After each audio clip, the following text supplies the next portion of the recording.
નમસ્કાર વિદ્યાર્થી મિત્રો, અત્યારે આપણે ચેપ્ટર 9 રાષ્ટ્રીય આવક કરી રહ્યા છીએ, જેમાં આપણે લાસ્ટ સેશનમાં રાષ્ટ્રીય આવકનો અર્થ જોયો અને એની વ્યાખ્યાઓ જે પ્રોફેસર એસી પીગુ, ઇરવિંગ ફિશર, આલ્ફ્રેડ માર્શલ આ બધા વ્યક્તિઓએ જે રાષ્ટ્રીય આવકની વ્યાખ્યા આપેલી છે અલગ અલગ આધારે, તો એના વિશે આપણે સમજૂતી મેળવી.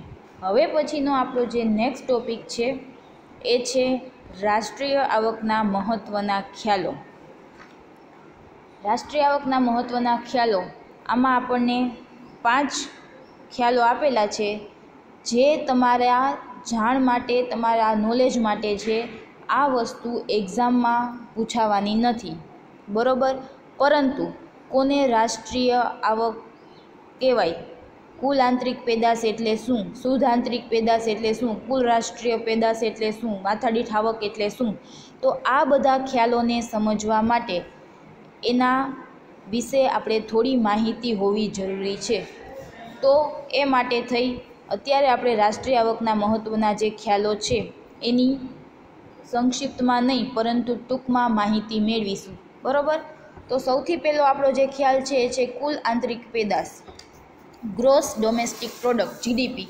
હવે આપણે ઘણી વખત ન્યૂઝપેપરમાં અને સમાચારોમાં અને બધે હાલતા રીડ કરતા હોઈએ છીએ કે જીડીપી આટલો થયો, જીડીપી વધ્યો ઘટ્યો. તો એ જીડીપી શું છે એની આપણને ખબર હોવી જોઈએ. જીડીપી એટલે શું? તો જીડીપી છે એને ઇંગ્લિશમાં ગ્રોસ ડોમેસ્ટિક પ્રોડક્ટ, જેનું શોર્ટ ફોર્મ જીડીપી છે, જેને ગુજરાતીમાં કુલ આંતરિક પેદાશ, આંતરિક એટલે દેશની અંદરની, તો કુલ આંતરિક પેદાશ એટલે એને જીડીપી કહેવાય. તો જે ગ્રોસ ડોમેસ્ટિક પ્રોડક્ટ છે એ કઈ રીતે શોધવામાં આવે છે, એનો ખ્યાલ શું છે, ગ્રોસ ડોમેસ્ટિક પ્રોડક્ટ કોને કહેવાય, જીડીપી કોને કહેવાય, જીડીપી શું છે, તો એના વિશે આપણે સામાન્ય માહિતી હોવી જરૂરી છે. અને આ સામાન્ય માહિતી માટે થઈને જ આપણે આ રાષ્ટ્રીય આવકના જે ખ્યાલ છે એ સમજવાના છે આપણા જ્ઞાન માટે. જીડીપીમાં શું છે, તો રાષ્ટ્રીય આવકના અનેક ખ્યાલો છે, તેમાં કુલ આંતરિક પેદાશનો ખ્યાલ મહત્ત્વનો છે. વર્ષ દરમિયાન, હવે અહીંયાથી એની વ્યાખ્યા શરૂ થઈ, વર્ષ દરમિયાન દેશની હદમાં દેશના અને વિદેશના નાગરિકો દ્વારા જે અંતિમ સ્વરૂપની ચીજવસ્તુઓ અને સેવાઓનું ઉત્પાદન થાય છે તેના બજાર મૂલ્યને કુલ આંતરિક પેદાશ અથવા તો કુલ ઘરેલું ઉત્પાદન કહેવામાં આવે છે. શું કીધું? કુલ આંતરિક પેદાશ કોને કહેવાય? તો કે વર્ષ દરમિયાન દેશની હદમાં એટલે દેશની અંદર જ અને દેશના અને વિદેશના નાગરિકો દ્વારા, દેશનો નાગરિક હોય તોય ચાલે, વિદેશનો નાગરિક હોય તોય ચાલે, પરંતુ ક્યાં થયેલું હોવું જોઈએ? દેશની હદમાં, દેશની અંદર જે અંતિમ સ્વરૂપની વસ્તુઓ અને સેવાઓનું ઉત્પાદન થાય છે તેના બજાર મૂલ્યને શું કહેવામાં આવે છે? કુલ આંતરિક પેદાશ. પેદાશ એટલે ઉત્પાદન, ઉત્પન્ન કરવું, તો એને કુલ આંતરિક પેદાશ અથવા તો કુલ ઘરેલું ઉત્પાદન. ઘરેલું શું કામ કીધું? તો કે દેશની અંદર જ કરવામાં આવે છે એટલે એને ઘરેલું કીધું, કુલ ઘરેલું ઉત્પાદન કહેવામાં આવે છે. આમાં મહત્ત્વની બાબતો આપેલી છે કે કુલ આંતરિક પેદાશમાં દેશ અને વિદેશના નાગરિકો દ્વારા અથવા તો કુદરત દ્વારા એટલે કાઉન્સમાં આપેલું છે ક્રૂડ ઓઇલ, આપણા દેશની હદમાં થયેલ અંતિમ સ્વરૂપની વસ્તુઓ અને સેવાઓનું ઉત્પાદન ગણવામાં આવે છે. દેશની બહાર થયેલું ઉત્પાદન ગણવામાં આવતું નથી. બીજું, કુલ આંતરિક પેદાશનો ખ્યાલ દેશની હદ સાથે સંકળાયેલો છે. આમાં દેશના નાગરિકોએ વિદેશમાં કરેલું ઉત્પાદન અથવા દેશના નાગરિકોએ વિદેશમાંથી મેળવેલી આવકને ગણતરીમાં લેવામાં આવતી નથી. જે ઉત્પાદન દેશની હદમાં જ કરવામાં આવેલું છે એને જ ધ્યાનમાં લેવાય છે. દેશની બહાર વિદેશમાં જે પણ કાંઈ ઉત્પાદન કરેલું હોય કે વિદેશમાંથી જે પણ કાંઈ આવક મળેલી હોય એ આમાં ધ્યાનમાં લેવામાં આવતી નથી. અને ત્રીજું, દેશની આર્થિક સરખામણી કરવા, અર્થતંત્રની પ્રગતિ દર્શાવવા જીડીપીના આંકડાનો વ્યવહારમાં ઉપયોગ કરવામાં આવે છે.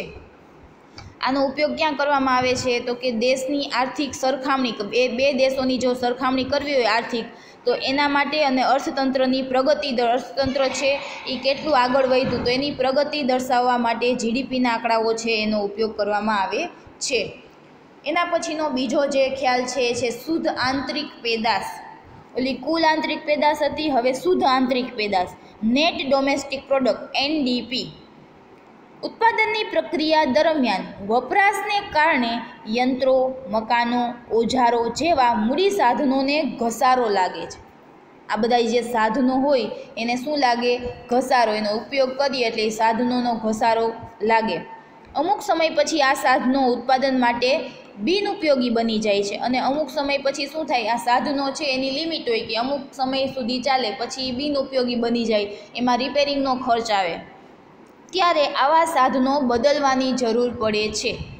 કેટલીક વાર ટેકનોલોજી બદલાતા મૂડી સાધનો બદલાવવામાં આવે છે. આમ ઉત્પાદન પ્રક્રિયા દરમિયાન સાધનોને લગતા ઘસારાને કુલ આંતરિક પેદાશમાંથી બાદ કરવાથી આપણને શુદ્ધ આંતરિક પેદાશ પ્રાપ્ત થાય છે, જેને ટૂંકમાં એનડીપી કહેવાય છે. આપણે જે કુલ આંતરિક પેદાશ જોઈ તો એ પેદાશમાંથી જે ઘસારો બાદ કરવામાં આવે અને જે આવક મળે એને શું કહેવાય? શુદ્ધ આંતરિક પેદાશ કહેવાય. તો કુલ આંતરિક પેદાશમાંથી ઘસારો બાદ કરતાં આપણને કુલ શુદ્ધ આંતરિક પેદાશ એટલે કે એનડીપી આપણને મળે છે. વર્ષ દરમિયાન, હવે આ એની વ્યાખ્યા છે કે વર્ષ દરમિયાન દેશની હદમાં દેશના અને વિદેશના સાધનો દ્વારા જે અંતિમ સ્વરૂપની ચીજવસ્તુઓ અને સેવાઓનું ઉત્પાદન થાય છે, આમાં બે સાધનો વર્ષ દરમિયાન દેશની હદના, દેશના ક્યાં થયેલું હોવું જોઈએ? દેશની હદમાં જે અંતિમ સ્વરૂપની વસ્તુઓ અને સેવાઓનું ઉત્પાદન થાય છે તેના બજાર મૂલ્યમાંથી મૂડીને લગતા ઘસારા ખર્ચને બાદ કરતાં જે શેષ વધે છે તેને શુદ્ધ આંતરિક પેદાશ કહેવાય છે. અહીંયા ટૂંકમાં આપેલું છે જીડીપી માઇનસ ઘસારો ઇઝ ઇક્વલ ટુ એનડીપી. આ એનું સૂત્ર થયું એનડીપી શોધવાનું, જીડીપી માઇનસ ઘસારો. એના પછીનો ત્રીજો ખ્યાલ છે કુલ રાષ્ટ્રીય પેદાશ. ઓલી આંતરિક પેદાશ હતી, હવે આ રાષ્ટ્રીય પેદાશ એટલે કે ગ્રોસ નેશનલ પ્રોડક્ટ, GNP. દેશના નાગરિકો અને વિદેશના નાગરિકો દેશની હદમાં જે ઉત્પાદન કરે છે તે કાચી આંતરિક પેદાશ છે. આમાં દેશના અને વિદેશના બે નાગરિકો દેશની હદમાં જે ઉત્પાદન કરે છે એને શું કહેવાય? કાચી આંતરિક પેદાશ છે. જ્યારે દેશના નાગરિકો વર્ષ દરમિયાન જે ઉત્પાદન કરે છે તેના મૂલ્યનો સરવાળો એ કાચી રાષ્ટ્રીય પેદાશ છે. દેશના નાગરિકોએ દેશની હદમાં ઉત્પાદન કર્યું છે કે સરહદની બહાર વિદેશી ધરતી પર ઉત્પાદન કર્યું તે બાબત અહીં મહત્ત્વની નથી. ઉત્પાદન ગમે આ કર્યું હોય, દેશમાં કર્યું હોય કે દેશની બહાર વિદેશમાં, પરંતુ આપણા દેશના નાગરિકો દ્વારા થયેલું ઉત્પાદન હોવું જોઈએ. ઉત્પાદન કોણે કરેલું હોવું જોઈએ? આપણા દેશના નાગરિકે જ. એ આપણા દેશમાં ઉત્પાદન કર્યું હોય તોય ભલે અને વિદેશમાં કર્યું હોય તોય ભલે, પરંતુ દેશના નાગરિક દ્વારા જ ઉત્પાદન થયેલું હોવું જોઈએ. આમાં વિદેશી નાગરિકે કરેલું ઉત્પાદન ચાલે નહીં. વર્ષ દરમિયાન, હવે અહીંયા વ્યાખ્યા શરૂ થઈ, વર્ષ દરમિયાન દેશના નાગરિકોએ ઉત્પન્ન કરેલી વસ્તુઓ અને સેવાઓના નાણાકીય મૂલ્યને તે દેશની કુલ રાષ્ટ્રીય પેદાશ કહે છે. આમાં એમ નથી કીધું દેશની હદમાં, અહીંયા શું કીધું કે ગમે આ કરેલું હોવું જોઈએ. ઓલામાં દેશના કે વિદેશના બે નાગરિક ચાલતા હતા. કુલ આંતરિક પેદાશમાં શું હતું કે દેશનો નાગરિક હોય તોય ચાલે, વિદેશનો નાગરિક હોય તોય ચાલે, પરંતુ ઉત્પાદન છે એ દેશના હદમાં જ થયેલું હોવું જોઈએ. જ્યારે કુલ રાષ્ટ્રીય પેદાશમાં શું છે કે નાગરિક આપણા દેશનો જ હોવો જોઈએ અને ઉત્પાદન એને ગમે આ કરેલું હોય, દેશમાં પણ કરેલું હોય કે વિદેશમાં પણ કરેલું હોય, બેય ચાલે, તો એને કુલ રાષ્ટ્રીય પેદાશ કહેવાય. એમાં મહત્ત્વની બાબતો શું છે તો કે જીએનપીમાં ચાલુ વર્ષના ઉત્પાદનનું મૂલ્ય ગણાય છે, આગળના વર્ષનું મૂલ્ય ગણાતું નથી. બીજું, કુલ આંતરિક પેદાશ એટલે જીડીપીમાં વિદેશમાં રહેતા આપણા નાગરિકોની આવક ઉમેરવામાં આવે અને આપણા દેશમાં રહીને કમાતા વિદેશી નાગરિકોની આવક બાદ કરવામાં આવે ત્યારે જીએનપી મળે છે. ટૂંકમાં કહીએ તો GNP is equal to GDP plus વિદેશમાંથી મળેલી ચોખ્ખી આવક. ઓલામાં તો ખાલી દેશ અને વિદેશનું આંતરિક ઉત્પાદન જ ધ્યાનમાં લેતા હતા, અહીંયા દેશનો નાગરિક અને એને ઉત્પાદન ગમે આ કરેલું હોવું જોઈએ. ને ત્રીજું, સામાન્ય વ્યવહારમાં મોટા ભાગે જીએનપીના આંકડાઓનો ઉપયોગ થાય છે. ચોથો ખ્યાલ છે શુદ્ધ રાષ્ટ્રીય પેદાશ, નેટ નેશનલ પ્રોડક્ટ, NNP. ઉત્પાદનની પ્રક્રિયા દરમિયાન ઉત્પાદનના સાધનો, યંત્રો, કારખાનાનું મકાન, ઓજારો વગેરેને શું લાગે છે? ઘસારો. તેમનું મૂલ્ય ઘટે છે અને મૂડી ઘસારો કહે છે. આજે આ બધા યંત્રો હોય, સાધનો હોય, જે પણ કાંઈ ઉત્પાદન પ્રક્રિયામાં ઉપયોગમાં લેવામાં આવે છે, જે મૂડી સાધનો, તો એ બધા સાધનો છે એનું ઘસારો લાગે, એના કારણે એનું મૂલ્ય છે એ શું ઘટે, મૂલ્ય છે એ શું થાય, ઘટે. એને શું કહેવાય? મૂડી ઘસારો કહેવાય. શુદ્ધ રાષ્ટ્રીય પેદાશ જાણવા કુલ રાષ્ટ્રીય પેદાશમાંથી આ ઘસારાની રકમ બાદ કરવામાં આવે છે. હવે આપણે કુલ રાષ્ટ્રીય પેદાશ જોઈ, એમાંથી ઘસારો બાદ કરીને આપણને એનએનપી મળે અને ત્યાર પછી જે શેષ વધે છે એને શુદ્ધ રાષ્ટ્રીય પેદાશ કહેવાય છે. એટલે કે વર્ષ દરમિયાન દેશના નાગરિકોએ ઉત્પન્ન કરેલી વસ્તુઓ અને સેવાઓના નાણાકીય મૂલ્યમાંથી ઘસારો બાદ કરતાં જે શેષ વધે છે તેને શું કહેવાય છે? શુદ્ધ રાષ્ટ્રીય પેદાશ કહે છે. મહત્વની બાબતો: જીએનપીમાંથી ઘસારો બાદ થયા પછીનું ચાલુ વર્ષના ઉત્પાદનનું મૂલ્ય એટલે કે એનએનપી, જીએનપી માઇનસ ઘસારો, અહીંયા નીચેનું સૂત્ર આપેલું છે, = એનએનપી. અને છેલ્લો ખ્યાલ છે માથાદીઠ આવક. માથાદીઠ આવક આપણે આની પહેલાં ઘણી વખત ઘણા બધા ચેપ્ટરમાં આવી ગઈ છે અને હું દર વખતે કહેતી હોય કે માથાદીઠ આવક છે એ કેવી રીતના મળે, તો કે દેશની જે કુલ રાષ્ટ્રીય આવક છે એને દેશની વસ્તી વડે ભાગતા જે મળે એને શું કહેવાય? માથાદીઠ આવક કહેવાય. પર કેપિટા ઇન્કમ, PCI. જેમ રાષ્ટ્રીય આવક આર્થિક વૃદ્ધિનો એક માપદંડ છે, તેમ માથાદીઠ આવક એ આર્થિક વિકાસનો એક માપદંડ છે. આ ખાસ યાદ રાખવાનું. રાષ્ટ્રીય આવક છે એ વૃદ્ધિનો માપદંડ છે અને માથાદીઠ આવક છે એ વિકાસનો માપદંડ છે. સામાન્ય રીતે કોઈ એક દેશની રાષ્ટ્રીય આવકને એ વર્ષની કુલ વસ્તી વડે ભાગતા જે તે વર્ષની માથાદીઠ આવક આપણને પ્રાપ્ત થાય છે. કુલ રાષ્ટ્રીય આવકને દેશની કુલ વસ્તી વડે ભાગવાની છે. વ્યક્તિ દીઠ સરેરાશ આવક એ માથાદીઠ આવક છે. માથાદીઠ આવક શું છે? વ્યક્તિ દીઠ આવક. માથાદીઠ આવકને સૂત્રમાં નીચે મુજબ રજૂ કરી શકાય. આ એનું સૂત્ર આપેલું છે, માથાદીઠ આવક = કુલ રાષ્ટ્રીય આવક એના છેદમાં કુલ વસ્તી. અને એનું એક્ઝામ્પલ આપેલું છે અહીંયા તમને ગણતરી સ્વરૂપે કે રાષ્ટ્રીય આવક કોઈ દેશની ધારો કે 60,000 કરોડ છે અને તે દેશની વસ્તી 2 કરોડ છે, તો માથાદીઠ આવક = 60,000 કરોડ એના છેદમાં 2 કરોડ એટલે ₹30,000. એક વ્યક્તિની માથાદીઠ આવક છે એ ₹30,000 થશે. એટલે કે વર્ષ દરમિયાન દેશના નાગરિકોએ સરેરાશ ₹30,000 આવક મેળવે છે તેમ કહેવાય. પરંતુ આવું હકીકતમાં પોસિબલ બનતું નથી. શું કામ? તો કે આપણા દેશની જે આવકની વહેંચણી છે એ કેવી થાય છે?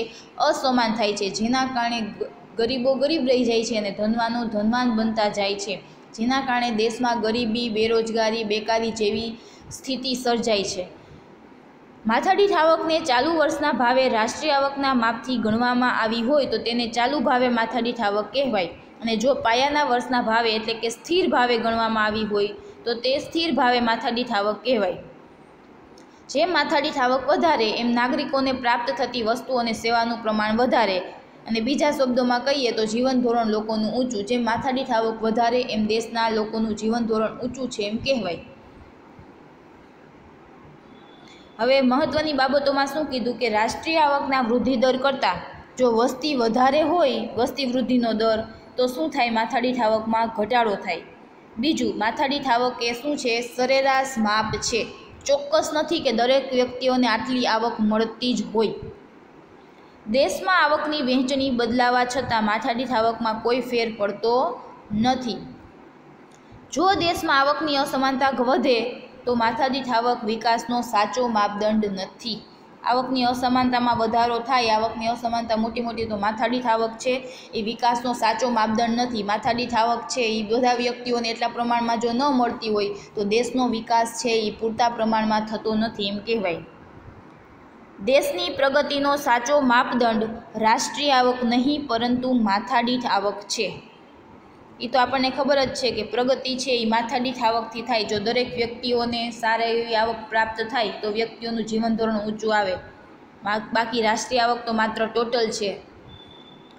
યુએનઓ પણ, યુનાઇટેડ નેશન ઓર્ગેનાઇઝેશન પણ બે દેશોની પ્રગતિની સરખામણી કરવામાં રાષ્ટ્રીય આવકની સાથે માથાદીઠ આવકના આંકડાઓનો ઉપયોગ કરે છે.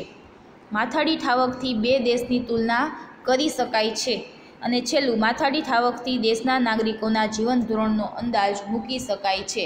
માથાદીઠ આવક જેમ વધારે એમ લોકોનું જીવન ધોરણ ઊંચું, અને જેમ માથાદીઠ આવક ઓછી એમ દેશના નાગરિકોનું જીવન ધોરણ નીચું. તો માથાદીઠ આવકના કારણે દેશના નાગરિકોનું જીવન ધોરણ છે એ માપી શકાય છે.